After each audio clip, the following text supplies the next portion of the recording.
منعوت بكل تعظيم وجمال، والصلاة والسلام على من جمع سائر الخلق والخلق، وعلى من اغتنم التأسي به في التخلق بأخلاقه وشمائله الحسان من الآل والأصحاب والتابعين لهم على ممر الزمان. أما بعد، أعوذ بالله من الشيطان الرجيم. بسم الله الرحمن الرحيم.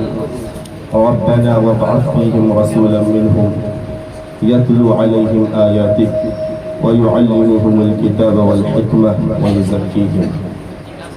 أما بعد، صدق الله وصدق رسول الله صلی اللہ تعالی علیہ وسلم.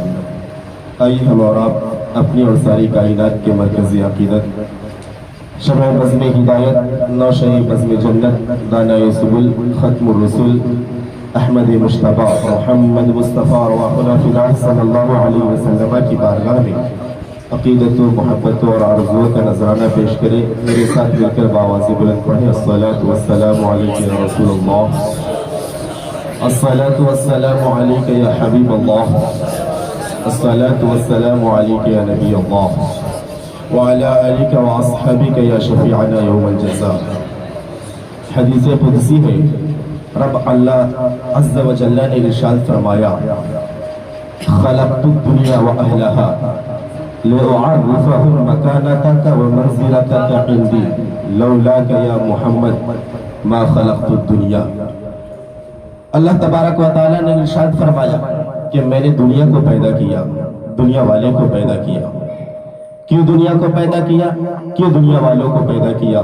لأعرفهم مكانتك ومنزلتك عندي، تاکہ میں دنیا والوں کو، لوگوں کو یہ بتا سکوں کہ میرے پاس آپ کا کیا مرتبہ ہے.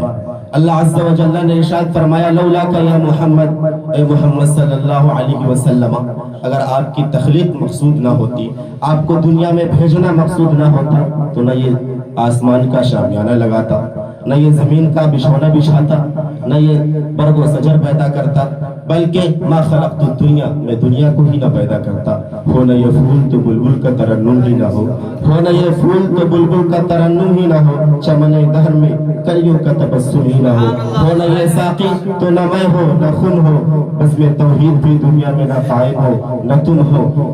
اور اقبال نے تو قلم توڑ دیا اور کہا کہ محمد سے وفا تو نے بہت دیا.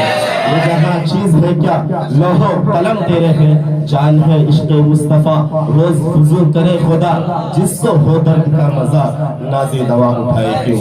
اللہ تبارک و تعالیٰ کے حبیب صلی اللہ علیہ وسلم کے بارے میں خود نبی کریم صلی اللہ علیہ وسلم نے ارشاد فرمایا: انی عند اللہ مکتوب خاتم النبیین. اے لوگوں سنو، میں اللہ کے پاس خاتم النبیین لکھا ہوا ہوں.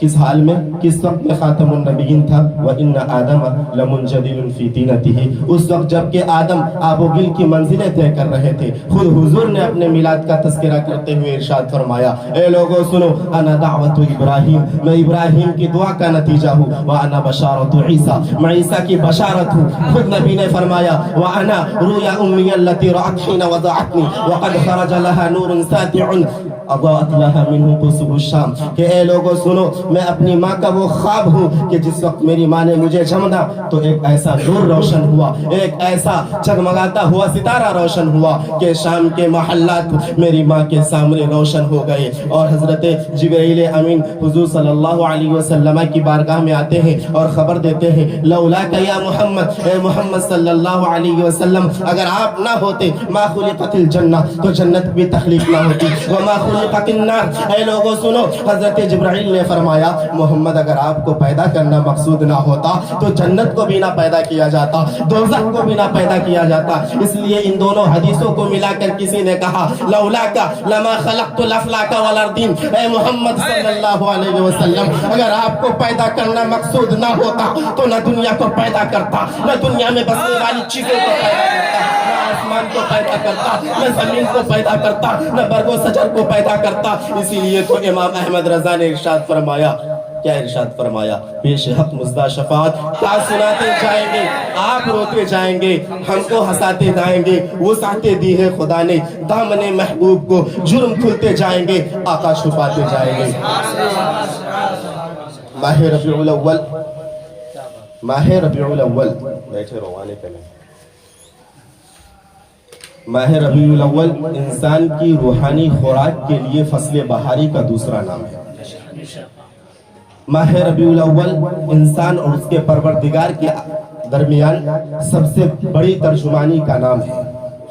جب جب یہ مبارک و مسعود مہینہ ہماری زندگی میں داخل ہوتا ہے اور اس کا چاند آسمان پر ہویدا ہوتا ہے تو غلامان مصطفیٰ، ہم اہل محبت حضور صلی اللہ تعالی علیہ وسلم کی احسانات کو یاد کرتے ہوئے عشق جنو خیز کی وادیوں میں اتر کر لہرانے لگتے ہیں، رقص کرنے لگتے ہیں اور گنگنانے لگتے ہیں، اور دنیا کو یہ پیغام دیتے ہیں، نثار تیری چہل پہل پر ہزاروں عید ربیع الاول سوائے ابلیس کے جہاں میں سبھی تو خوشیاں منا رہے ہیں۔ اے لوگو، اللہ کے نبی صلی اللہ علیہ وسلم کو رب عز و جل نے مبعوث فرمایا تو ارشاد فرمایا لقد من اللہ علی المؤمنین، اللہ نے مومنین پر احسان فرمایا۔ کب احسان فرمایا؟ اذ بعث فیہم رسولا، کہ جب اس میں رسول کو بھیجا۔ یہ رسول کیا کرتے ہیں؟ کتاب کی تعلیم دیتے ہیں، حکمت کی تعلیم دیتے ہیں، وَيُزَكِّيهِمْ، اور ان کا تزکیہ نفس کرتے ہیں، تصفیہ کرتے ہیں۔ کس حال میں کرتے ہیں؟ وَكَانُوا مِن قَبْلُ لَفِي ضَلَالٍ مُبِينٍ، اس حال میں کرتے ہیں کہ ان کی بعثت سے پہلے یہ لوگ کھلی گمراہی میں تھے۔ اللہ عز و جل نے منت کا لفظ استعمال کیا۔ منت عربی میں عظیم احسان کو کہتے ہیں۔ آئیے ہم تفسیر خازن کی روح سے دیکھتے ہیں کہ یہ احسان کیسا احسان ہے۔ اللہ عز و جل نے منت کا لفظ استعمال فرمایا کہ نبی کو بھیج کر احسان فرمایا۔ کیسا احسان فرمایا؟ مراد یہ ہے کہ رب عز و جل نے سب سے عظیم رسول کو بھیج کر اس امت پر سب سے بڑا احسان فرمایا۔ اب کیسا عظیم رسول ہے جس کی عظمت و جلالت کو رب اللہ عز و جل نے واضح فرمایا ہے؟ کیسا جلیل القدر اور جلیل المرتبت رسول ہے کہ اللہ نے اس کے مرتبے کو واضح فرمایا ہے؟ تو میں بتاتا چلوں، ایسا عظیم القدر اور ایسا عظیم المرتبت رسول ہے کہ اپنی پیدائش مبارکہ سے لے کر وصال مبارک تک اور اس کے بعد کے تمام زمانہ میں اپنی امت پر مسلسل رحمت و شفقت کی دعا فرما رہے ہیں۔ ایسے عظیم رسول ہے کہ رب اللہ عز و جل کی بارگاہ میں معراج میں گئے تو اپنی امت کی بخشش کی دعائیں فرما رہے ہیں۔ ایسا عظیم رسول ہے کہ جب اللہ عز و جل نے اپنے قرب خاص سے نوازا تو ہم گنہگار امت کو یاد کیا۔ جب سارا عالم محو استراحت ہوتا، اپنے نرم گرم بستر پر آرام کر رہا ہوتا، اس وقت نبی آخر الزمان سرور کون و مکا ہدیے جنس و جاں اللہ عز و جل کے پیارے نبی ہم گناہگار امت کے لیے ہاتھ اٹھا کر دعا کر رہے ہوتے۔ جب میدان محشر کا عالم ہوگا، نفسی نفسی کا عالم ہوگا، یوم یفر المرء من اخیہ و امہ و ابیہ و صاحبتہ و بنیہ، جب انسان اپنے آپ اپنے سے بھاگ رہا ہوگا، جب باپ اپنے بیٹے سے، ماں اپنی بیٹی سے اور ہر رشتہ دار دوسرے رشتہ دار سے جدا ہو رہا ہوگا، اس وقت اپنے رب اللہ عز و جل کی بارگاہ میں نبی آخر الزمان سجدہ ریز ہوں گے اور اپنی امت کی بخشش کی دعائیں کریں گے۔ اسی پر بس نہیں کریں گے بلکہ رب اللہ عز و جل کی بارگاہ میں اپنی گرتی ہوئی امت کو پل صراط سے گزاریں گے۔ جہنم میں گرنے والے لوگوں کو جہنم سے نکال کر جنت میں داخل کر رہے ہوں گے، اور مرنے سے پہلے، وصال سے پہلے رب اللہ عز و جل کے حبیب نے ہمیں کیا دیا؟ خدا کا عرفان دیا، ایمان دیا، قرآن دیا اور اللہ عز و جل کا پہچان دیا، اور وہ نعمتیں دی، اتنی نعمتیں دی، اتنے کثیر احسانات فرمائے کہ انسانی طاقت کا ان کو شمار کرنا، انسانی طاقت سے ان کو شمار کرنا باہر ہے۔ لوگوں، حضور کے احسانات کثیر ہے۔ میں آپ کو بتاتا چلوں کہ جس جشن 12ویں کے لیے ہم بیٹھے ہوئے ہیں، ولادت مصطفیٰ کا 1500 سالہ جشن ہے۔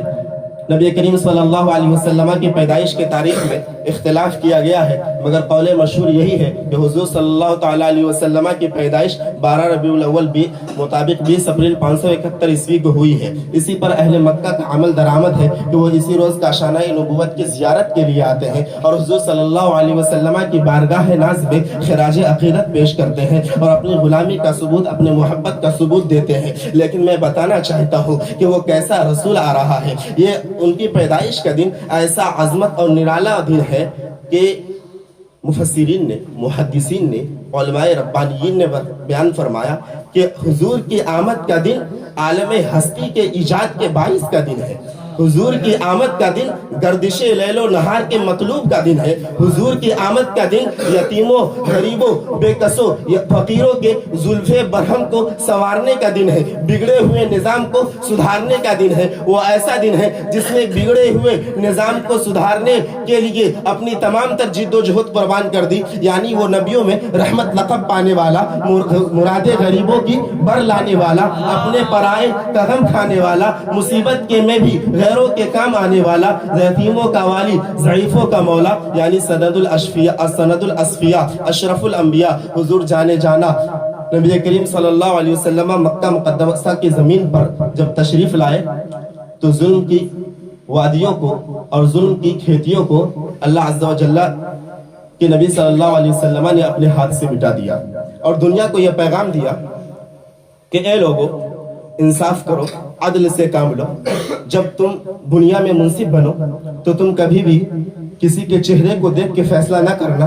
اس زمانے میں مکہ کی سرزمین پر ظلم عام تھا، جنگ عام تھی، قتل و قتال عام تھا. اس وقت نبی کریم صلی اللہ علیہ وسلم نے ایک تاریخ ساز جملہ ارشاد فرمایا اور کہا لو ان فاطمہ بنت محمد سرقت لقطعت یدہا، اگر فاطمہ بنت محمد بھی چوری کرے تو میں اس کے ہاتھ کے کاٹ دوں گا. ایک طرف تو حضور صلی اللہ علیہ وسلم ارشاد فرما رہے ہیں فاطمہ تو سیدۃ نساء العالمین، کہ فاطمہ عورت کے تمام عورتوں میں بلکہ عالم کی تمام عورتوں کی سردار ہے. ایک طرف فرما رہے ہیں فاطمہ تو بضعۃ منی، کہ فاطمہ میرے جگر کا ٹکڑا ہے. ایک طرف فرما رہے ہیں فاطمہ تو فضۃ کبدی، یعنی فاطمہ میرے جگر کا ٹکڑا ہے. لیکن ایک طرف جب انصاف کی باری آتی ہے، جب عدل کی باری آتی ہے، جب مساوات کی باری آتی ہے، جب دنیا کو پیغام دینا ہوتا ہے ظلم کے خاتمے کا، تشدد کے خاتمے کا، تو اللہ عز و جل کے حبیب نے فرمایا لو ان فاطمہ بنت محمد سرقت لقطعت یدہا، اگر انصاف کی بات ہوگی، اگر فاطمہ بنت محمد بھی چوری کر لے تو میں اس کے ہاتھ کے کاٹ دوں گا.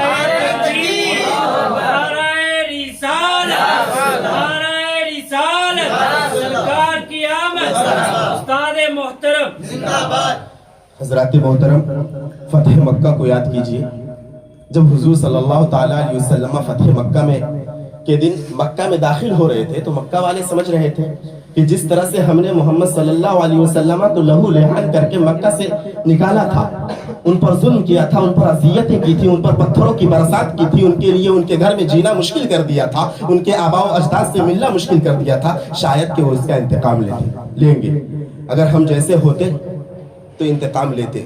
لیکن دنیا نے دیکھا، تاریخ نے دیکھا، پوری آدمیت نے دیکھا کہ جب انسانیت بلک رہی تھی، آدمیت سسک رہی تھی اور انسان کراہ رہا تھا انصاف کے لیے، ایسے عالم میں حضور صلی اللہ علیہ وسلم نے مکہ چھوڑا تھا. لوگوں کو خوف تھا کہ آج محمد صلی اللہ علیہ وسلم کا مکہ پر قبضہ ہو گیا ہے، وہ ہمیں قتل کر دیں گے. لیکن حضور نے فرمایا اے لوگوں سنو، ان ربکم لواحد، تمہارا رب ایک ہے، ان اباکم واحد، تمہارا باپ ایک ہے، وکلکم من آدم، اور تم سب آدم کی اولاد ہو، وآدم من التراب، اور آدم مٹی سے ہے. اے لوگوں سنو، ولا لفضل لعربی علی اعجمی، کسی عربی کو اجمی پر کوئی فضیلت نہیں ہے، ولا لعجمی علی عربی، اور کسی عجمی کو عربی پر کوئی فضیلت نہیں ہے، ولا لاحمر علی اسود، کسی کالے کو گورے پر فضیلت نہیں ہے، کسی گورے کو کالے پر فضیلت نہیں ہے. یعنی نبی کریم صلی اللہ علیہ وسلم جہالت کی دیوار کو مسمار کر رہے ہیں، لوگوں کے باطل نظریات کو خاکستر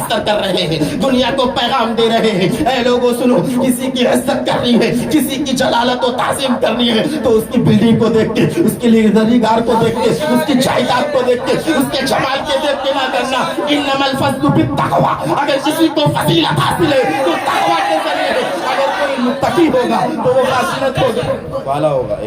خاموش رہو. اگر کوئی متقی ہوگا تو فضیلت والا ہوگا. نبی کریم صلی اللہ علیہ وسلم نے اسی پر بس نہیں کیا بلکہ ارشاد فرمایا اے لوگوں سنو، لا تثریب علیکم اليوم، تم نے مجھے اپنے گھر سے بھگا دیا، تم نے میرا گھر اپنے گھر میں جینا مشکل کر دیا، تو نے میری زمین کو تنگ کر دیا. تم سوچ رہے ہوگے کہ میں تم کو ماروں گا، میں تم کو قتل کروں گا. نہیں، لا تثریب علیکم اليوم، آج تم پر کوئی ملامت نہیں ہے. اذهبوا انتم الطلقاء، جاؤ خوشیاں مناؤ، تم آزاد ہو. آج آپ لوگ ہنگامہ کر رہے ہیں نا، میں آپ کو بتاتا چلتا ہوں. فتح مکہ کے دن اسی طرح سے ایک صحابی رسول نے